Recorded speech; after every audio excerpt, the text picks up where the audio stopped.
in war. The first thing that dies isn't people, it's morality. Look closely at the ancient stone monument known as the Column of Marcus Aurelius, spiraling 100 feet into the Roman sky. It does not celebrate glorious triumphs or romanticized heroism. Instead, it etches the bleak, unvarnished reality of human desperation into solid rock. You see the faces of captives weeping as their homes turn to ash, the absolute collapse of order, and the heavy toll of the Marcomannic wars where survival overshadowed any concept of right and wrong. We like to tell ourselves a comforting lie.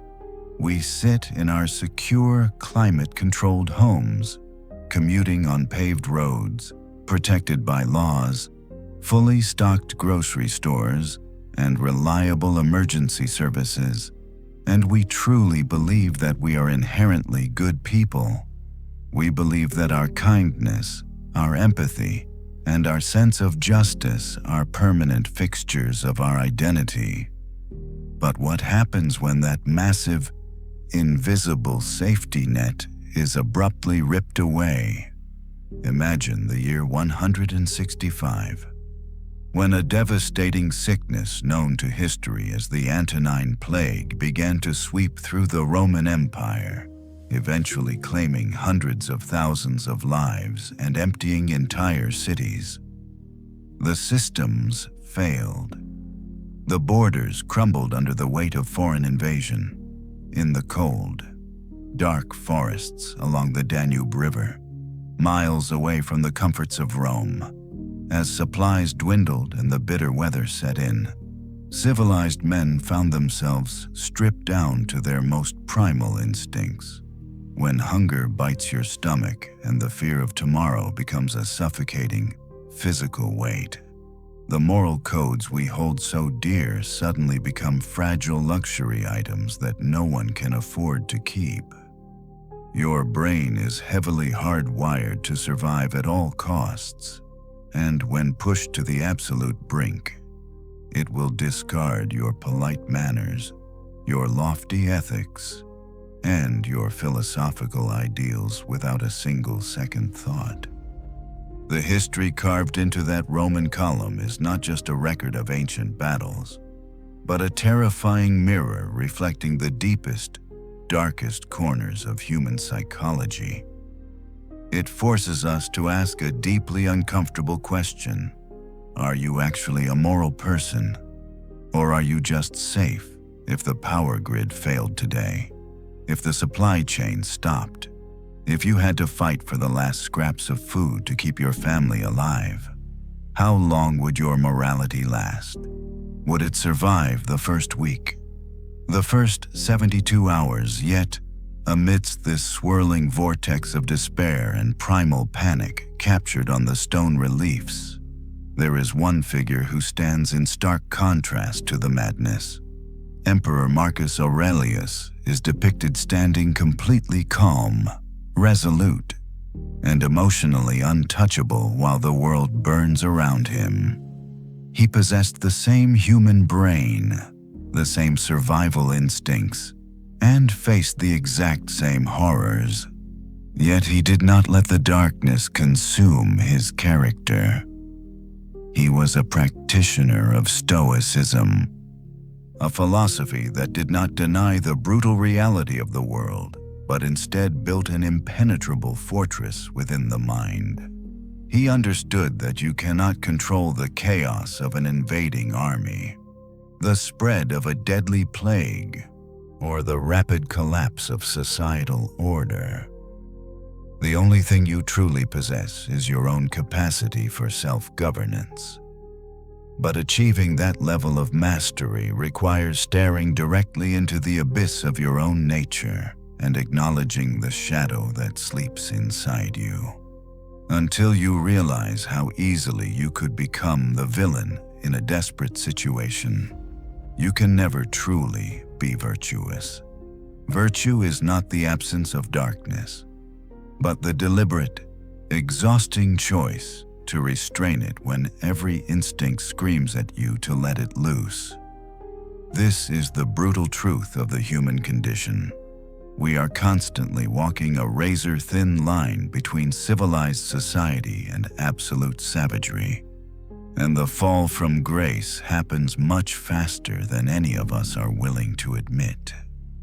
We navigate our modern lives completely oblivious to how fragile our reality actually is. You wake up, you brew your morning coffee, you complain about the traffic on your commute, and you trust that the system will hold. You trust that the law will protect you, that the grocery store shelves will remain fully stocked, and that your neighbors will continue to act like civilized human beings. We consistently mistake this comfortable arrangement for a permanent condition. But it is not a permanent condition. It is a collective illusion. It is a remarkably thin veneer painted over a chaotic and unforgiving world. To understand exactly how easily this illusion shatters, you must look back to the Roman Empire just before the year 165. At that time, Rome was the absolute pinnacle of human civilization. They possessed massive aqueducts delivering clean water, highly complex legal systems, and a military machine that seemed entirely invincible. The citizens of Rome likely felt the exact same sense of untouchable security that you feel sitting in your living room today. Then, soldiers returning from campaigns on the eastern frontier brought something unexpected back with them. It was not a conquering army, but a strange, microscopic killer. The Antonine Plague had arrived in Europe. It started simply enough with a sudden fever and debilitating cramps. Within days, it escalated into severe illness, and the victims found their bodies covered in red spots that rapidly developed into raised pustules. It was smallpox, and it struck a population with absolutely zero immunity. The disease spread through the empire with terrifying speed, eventually wiping out hundreds of thousands of lives. Entire towns were emptied. The immense, seemingly indestructible Roman administrative systems began to fail completely, with the legions reeling from massive losses of manpower. The northern borders became dangerously weak. Emboldened by this vulnerability, Germanic tribes like the Marcomanni and the Quadi surged across the Danube River into Roman provinces.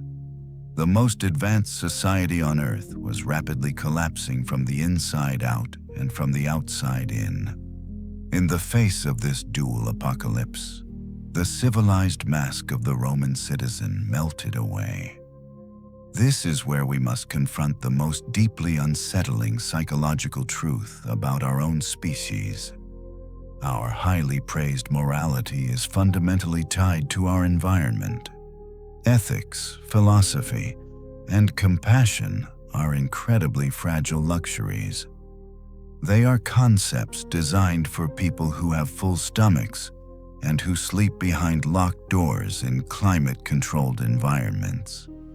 When a lethal plague is ravaging your city, when hostile invaders are burning the fields just a few miles from your home, and when you are forced to watch your family slowly starve, the social contract evaporates in an instant. You are entirely stripped of your societal identity, your professional title, and your polite manners. You are reduced to an animal cornered by a ruthless fate.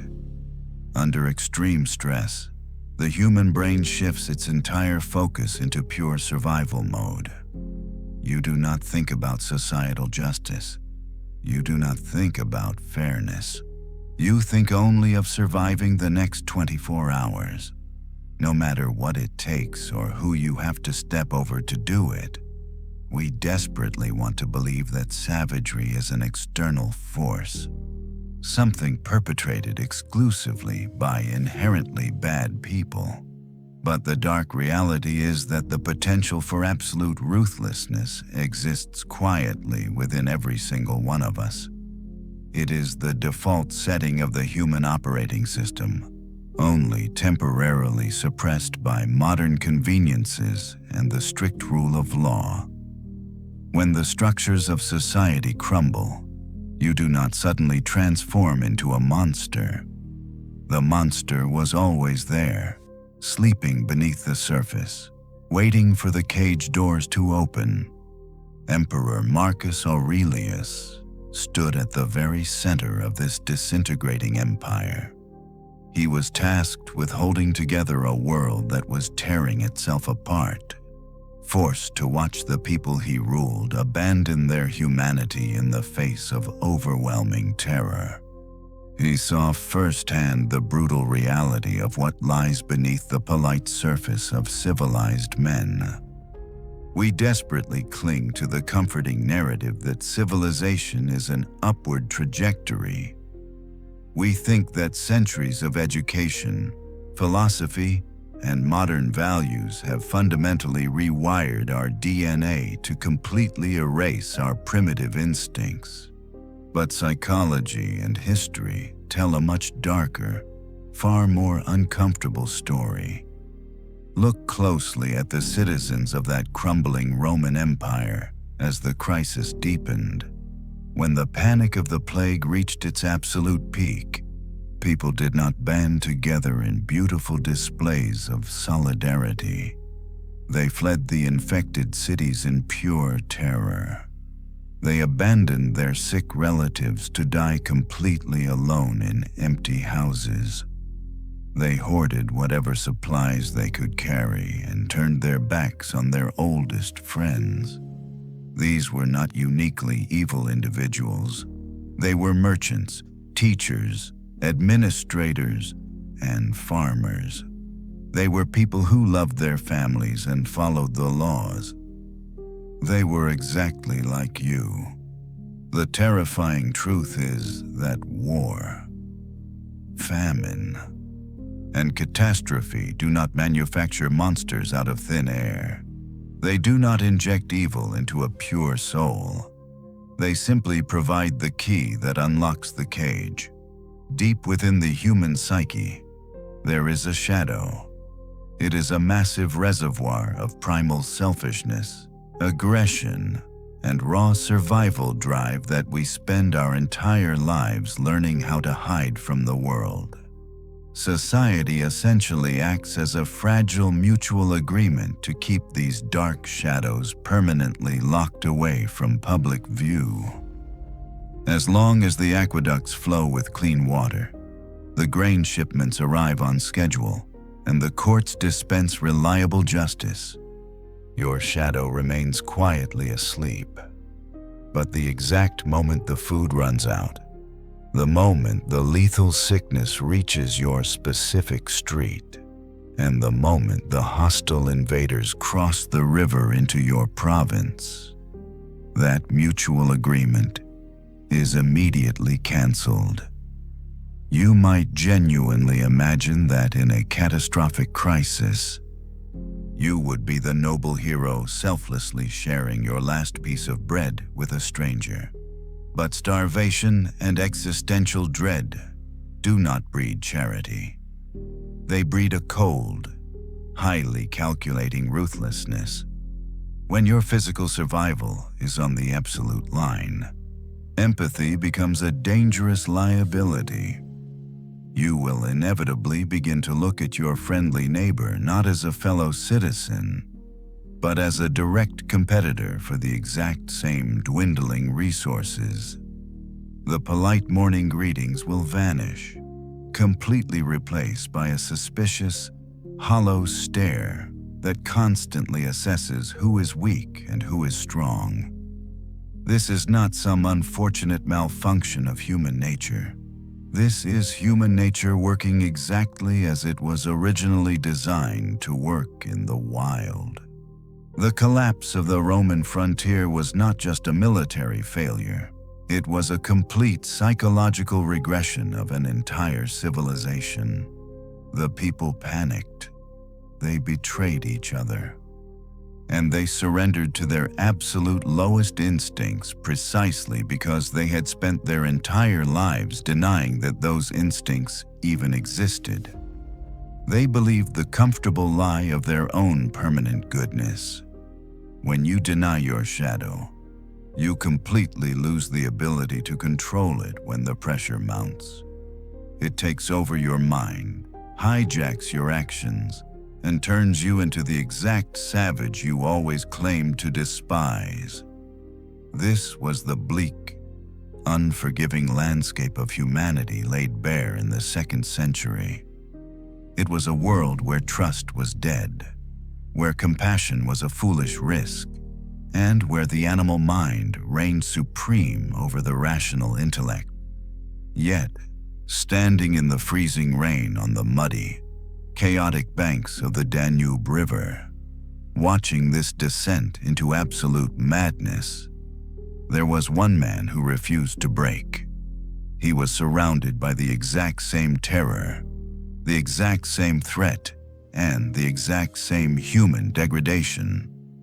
But his mind operated on an entirely different level of reality. The year is 172. Picture the muddy, frozen banks of the Danube River, far removed from the safe and opulent marble palaces of Rome. The Roman military is locked in a brutal, exhausting conflict with the Marcomannic tribes. The environment is a complete nightmare of shattering timber, deafening chaos, and desperate survival. The sky is constantly dark with the thick smoke of burning settlements. All around, men are completely surrendering to their most primitive, animalistic instincts just to make it to the next sunrise. The rules of civilized society have completely vanished into the freezing air. Yet, exactly in the center of this swirling vortex of human degradation, Emperor Marcus Aurelius stands as a deeply unsettling paradox. If you examine the ancient stone reliefs that document these specific campaigns, a chilling contrast immediately emerges. In scene after scene of absolute devastation, where people are writhing in the mud and weeping in terror, the emperor is depicted entirely differently. He stands completely aloof, solitary, and strangely untouched by the emotional hurricane that is destroying everyone else. He looks almost godlike. He does not look this way because he possesses some magical ability to avoid pain, but because he possesses something infinitely more powerful. He possesses absolute mastery over his own mind. While his generals scream in frustration and his soldiers panic in the face of the unknown, his expression remains entirely composed. His eyes seem to gaze straight past the ruined siege towers and the desperate captives, looking toward an invisible, impossible path of virtue. You have to ask yourself a very difficult question. Why does he not break? Why does he not succumb to the exact same savage shadow that is currently consuming every single human being on that battlefield? He is completely human. He has the exact same biological hardwiring as the soldiers crying in the dirt. He feels the exact same biting cold of the German winter. He knows the exact same terrifying reality of the smallpox plague that is quietly stalking the military camps. He is the most powerful man on the face of the earth. He could easily give in to rage, order ruthless executions without a second thought, and let the darkness completely take over his soul. No one would stop him. No one could stop him. But he chooses a different path. Marcus Aurelius refuses to let the external chaos of the world dictate his internal reality. He understands a fundamental truth that we desperately try to ignore. You cannot control the invading armies. You cannot control the lethal sickness. You cannot control the fact that the people around you are rapidly losing their humanity. The universe is inherently chaotic, deeply unfair, and highly unforgiving. If you attach your personal morality and your sense of peace to the stable condition of the outside world, you will be completely destroyed the exact second that world collapses. His calmness is not cold detachment. It is the ultimate psychological rebellion. It is a daily, exhausting war against his own primitive instincts. In the dead of night, while the camp sleeps, he sits alone and writes in his private diary. He does not write to celebrate his glorious victories. He writes to desperately remind himself how to remain human. He commands his own mind to accept deep misfortune without sorrow, and to endure extreme suffering without a single complaint. He proves that while modern civilization might just be a fragile, temporary illusion, the fierce discipline of a single human mind can be forged into an absolutely impenetrable fortress. He stares directly into the abyss of human nature, sees the absolute worst of what we are capable of, and still refuses to let that abyss stare back into him. Marcus Aurelius was the most powerful man on the planet, standing in the middle of a literal apocalypse. You have to understand the absolute weight of that position. When you have total, unchecked authority, and the entire world is collapsing into madness around you, the easiest thing to do is to become a monster yourself. The human brain craves absolute control. When everything external is spinning completely out of control, when a deadly plague is sweeping through your camps and hostile tribes are relentlessly pushing against your borders, the primal instinct is to violently lash out, to become a ruthless tyrant, to exact revenge on anyone who stands in your way just to feel powerful again. But Marcus did something that completely defies our standard understanding of human behavior in a crisis. He turned inward. The secret to his unbreakable composure was not a lack of emotion, but a profound, almost terrifying level of self-governance. He was a devout practitioner of Stoicism, but you need to forget the modern, watered-down version of this philosophy that you might see today. Ancient Stoicism was not about taking cold showers or maximizing your daily productivity. It was a rigorous, exhausting survival mechanism for the fragile human soul. It was a psychological fortress built stone by stone in the face of absolute despair. Night after night, sitting in a freezing military tent hundreds of miles from the comforts of Rome, he wrote entirely for himself. These private thoughts, which we now call his meditations, were his daily battle against the encroaching darkness. He did not write to complain about the bitter weather or the impossible burdens placed upon his shoulders. He wrote to actively reprogram his own mind. He reminded himself over and over again that the essence of virtue lies entirely in what you can control, and the terrifying reality is that you control almost nothing. You cannot control the weather. You cannot control the rapid spread of a deadly disease.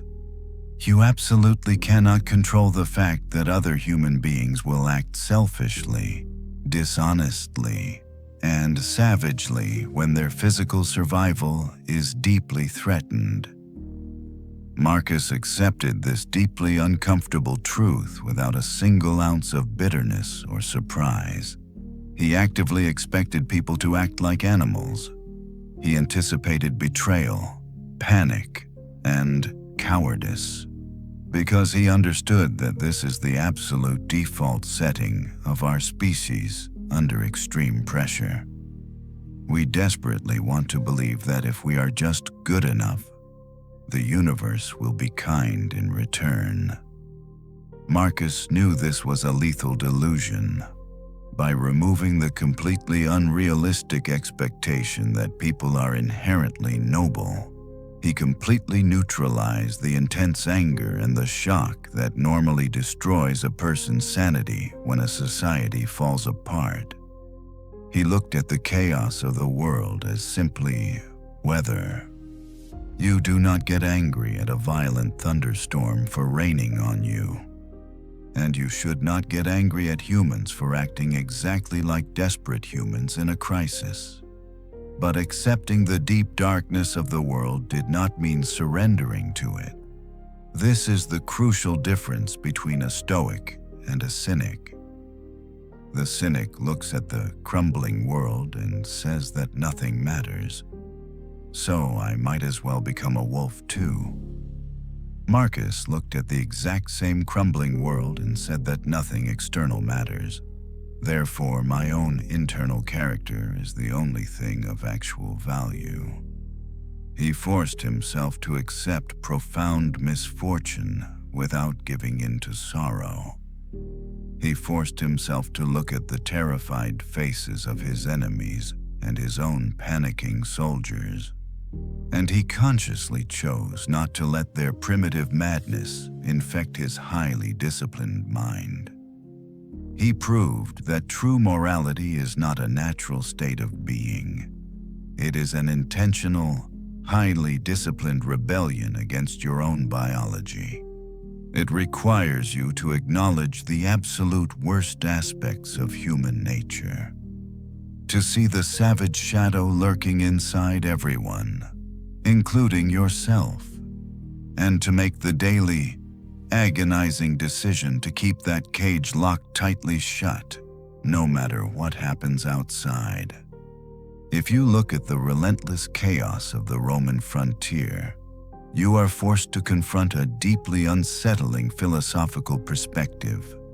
We spend our entire lives operating under the assumption that peace, harmony, and moral order are the natural baseline of human existence. We view war, disease, and suffering as temporary malfunctions, tragic interruptions to an otherwise orderly universe.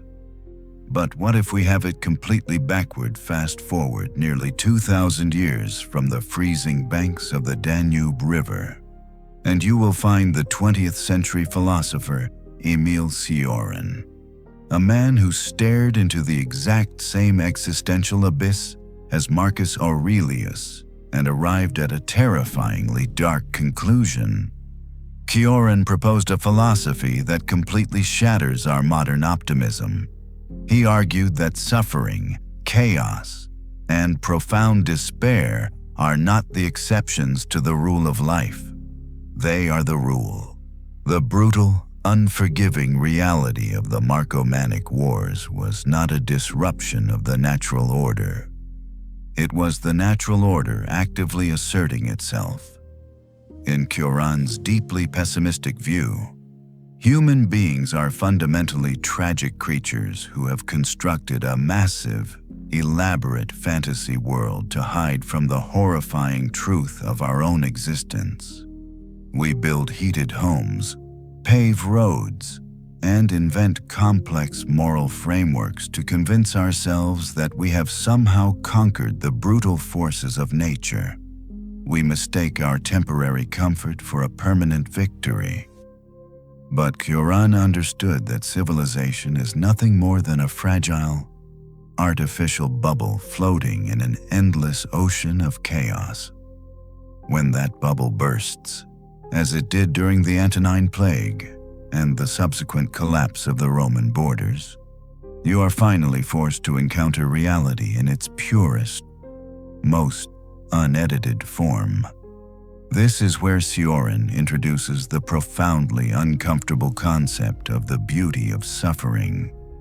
He does not mean beauty in a pleasant or uplifting sense. He means that there is a dark, absolute authenticity in deep despair. When a person is pushed to the absolute brink of survival, when they are stripped of their societal titles, their financial wealth, and their polite manners, every single superficial layer of their identity instantly evaporates.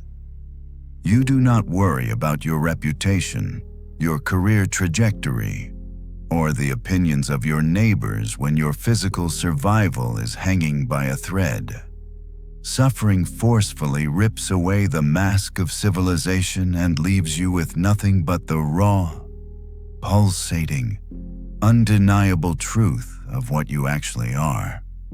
It is terrifying, but it is also the only time human beings are completely honest. This dark clarity is exactly what was playing out in the muddy camps along the Roman frontier. The soldiers abandoning their posts, the citizens turning on each other, the complete evaporation of ethics. This was not a malfunction of human behavior. It was the universe stripping away the polite lies and revealing the primal, savage machinery underneath. We label this behavior as immoral because it terrifies us, but from the perspective of pure nature, it is simply the desperate mechanics of survival. Marcus Aurelius was surrounded by this raw authenticity, and his true genius was that he did not close his eyes to it. Unlike most of us, who would completely mentally break under the weight of such a bleak reality, the emperor accepted the inherent tragedy of the human condition. He understood, much like Sioran, that the universe is inherently hostile and that peace is merely a brief, accidental pause between disasters. But while Sioran might suggest surrendering to the despair, Marcus used this bleak realization as the ultimate fuel for his internal discipline. If the entire external world is fundamentally chaotic and devoid of inherent moral justice, then the only place where true order can possibly exist is within the confined walls of your own highly disciplined mind. We fundamentally misunderstand what it actually means to be a moral human being in a civilized society. We sit securely in our comfortable lives and we measure our virtue by extremely trivial metrics. We judge our goodness by how polite we are to our neighbors, or how regularly we follow the local laws, or how nicely we speak to the employees at the grocery store. We consistently confuse being harmless with being righteous, but being harmless when you have absolutely zero power, zero leverage, and zero opportunity to act differently does not automatically make you a good person. It merely makes you safe and manageable. The true, absolute test of your personal morality does not ever happen in a quiet, climate-controlled environment during a period of economic stability. The true test happens the exact moment you are handed absolute, unchecked authority, and the chaotic universe hands you the perfect, undeniable excuse to use that authority for deeply selfish and vicious purposes. To witness this ultimate psychological test in action, you have to examine a deeply painful chapter in the life of Emperor Marcus Aurelius around the year 175. For several agonizing years, he had been trapped in the miserable, freezing forests along the Danube River. He was physically exhausted. His health was declining, and he was forced to watch his massive empire be slowly ground to dust by the horrors of the Antonine Plague and the relentless, grinding warfare against the Marcomanni and Quadi tribes. Just as the mental and physical toll reached an absolute breaking point, he received the most devastating news a ruler could possibly imagine. His highly trusted friend and incredibly brilliant military commander, the general Avidius Cassius, the very man who had recently secured massive victories in the East, committed the ultimate act of treason. Cassius formally declared himself the new emperor of Rome and rapidly seized control of crucial, wealthy eastern territories including Syria and Egypt. Stop and seriously consider the psychological impact of this specific moment. Marcus is physically drained, constantly surrounded by disease and death, completely separated from the comforts of Rome. And now he has been deeply betrayed by a man he entirely trusted. Every single biological instinct hardwired into the human nervous system would immediately scream for catastrophic revenge. As the emperor, Marcus possessed the absolute power to unleash a literal wave of terror across the eastern provinces. He could have easily ordered the total destruction of entire cities that supported the rebellion. He could have completely surrendered to the dark, savage shadow of human nature, letting his ego and his anger dictate his actions. He had the absolute perfect justification to become a ruthless, unfeeling tyrant. But this is exactly where the relentless discipline of his philosophy separated him from the rest of the frightened world. He fundamentally understood that his emotional reaction to this massive betrayal was the only thing he actually controlled. He did not fly into a rage. He did not let the panic infect his mind. The rebellion rapidly collapsed when Cassius was unexpectedly killed by his own soldiers. But the true historical miracle was how Marcus handled the volatile aftermath.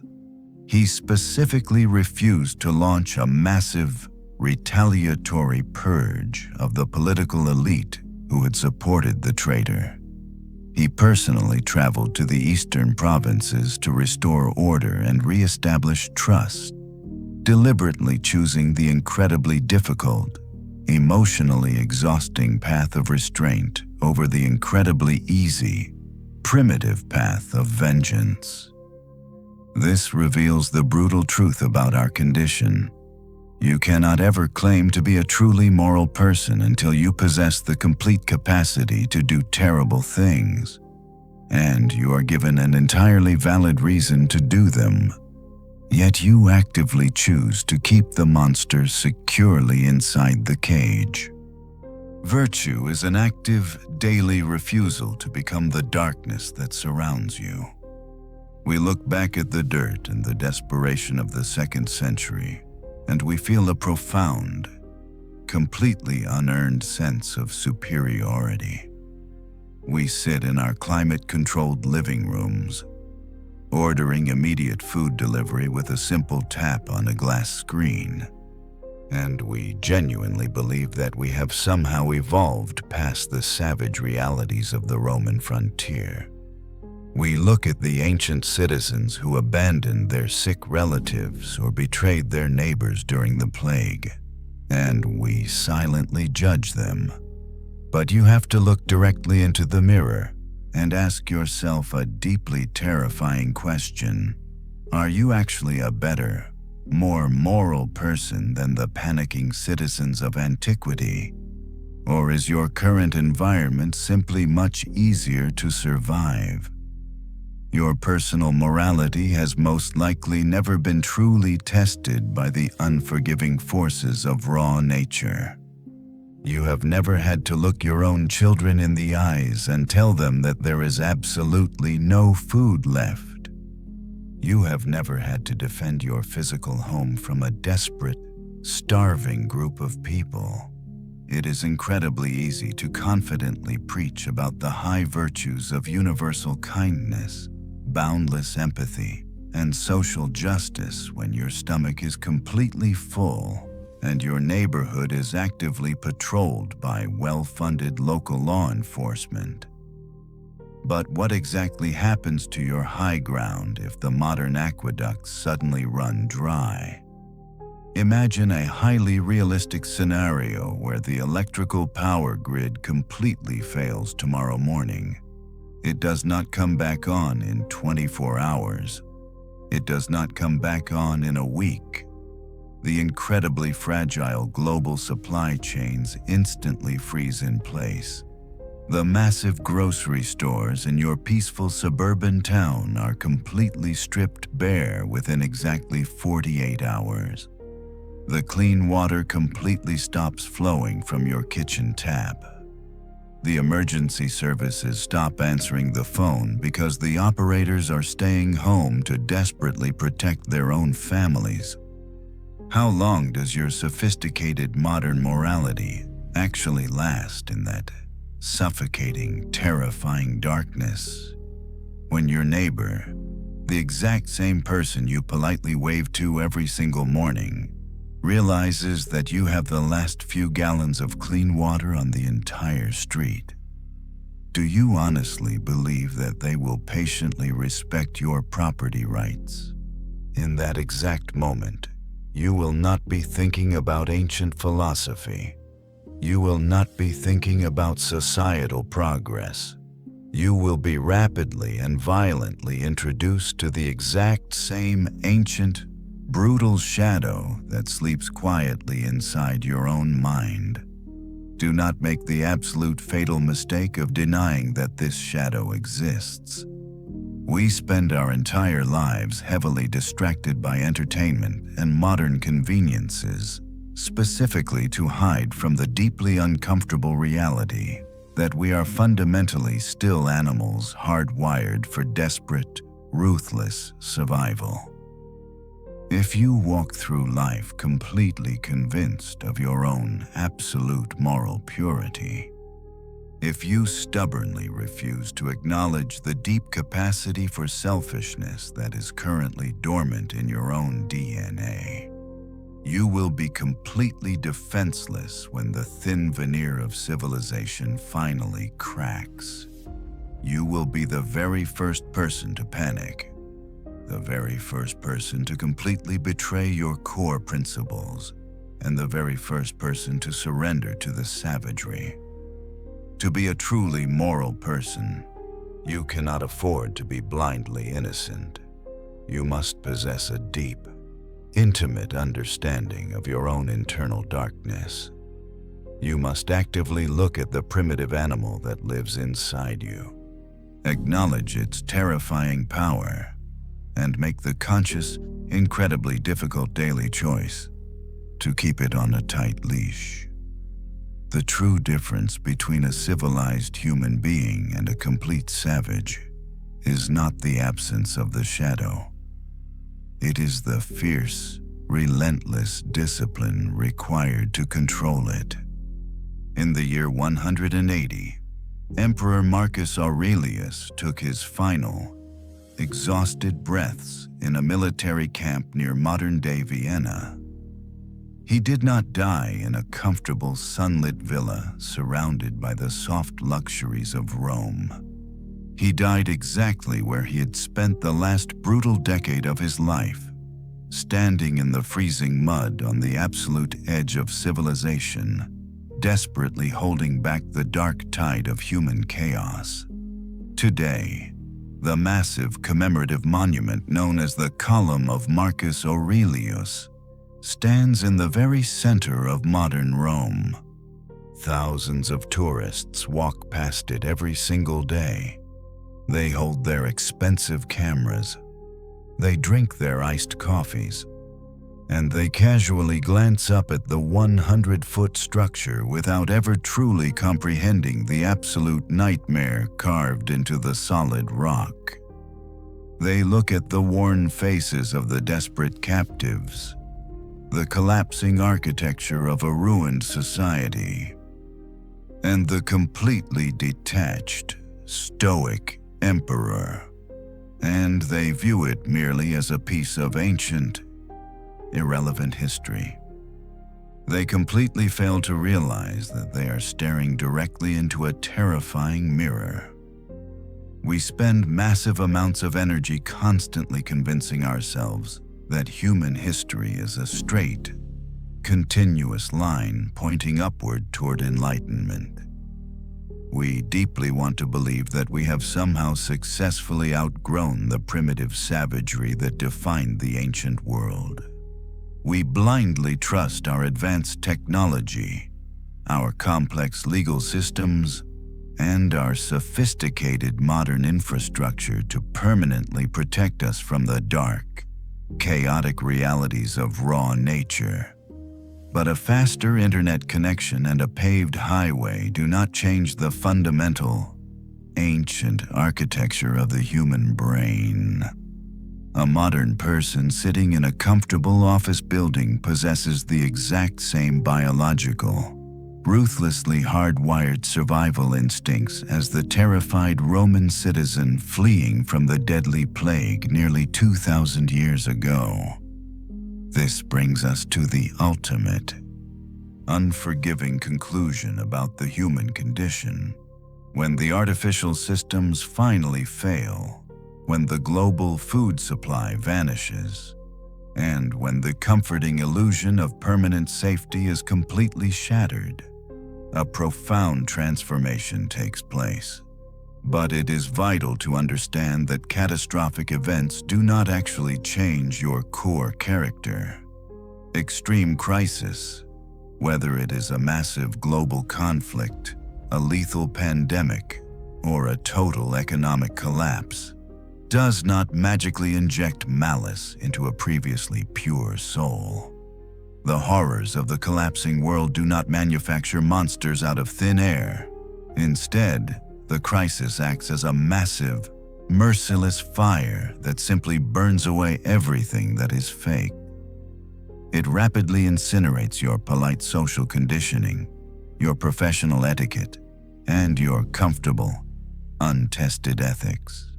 What emerges from those smoking ashes is the raw, unedited, and absolute truth of who you have always been beneath the civilized mask. If you have spent your entire life passively relying on the convenience of modern society to keep you acting like a good person, you will inevitably become the very thing you despise when that society disappears. You cannot wait for the sky to fall to decide what kind of person you are going to be. By the time the absolute panic sets in, your primitive survival mind will have already taken the wheel. The agonizing, daily work of building an impenetrable psychological fortress must happen right now, while the world is still quiet and your stomach is still completely full. You must actively tame the dark shadow while it is still safely sleeping, because the most brutal reality of human nature is not that the ruthless barbarians are waiting out there beyond the city borders. The brutal reality is that the barbarian is already inside the walls. It lives deep inside your own mind, breathing very quietly in the dark, patiently waiting for the lights to finally go out. The next time you look around your comfortable life, do not take your own morality for granted. You are not inherently good simply because you live in a peaceful era. You are merely untested. The true test is coming, and when it arrives, your civilized mask will vanish. If you want to build the impenetrable psychological fortress required to survive the darkness of your own human nature, you must stop hiding from the truth. Leave a comment below telling me exactly how long you think your morality would last in a true crisis. Hit the subscribe button to continue exploring the deeply uncomfortable, brutal realities of our existence. And remember to keep the cage locked. See you next video.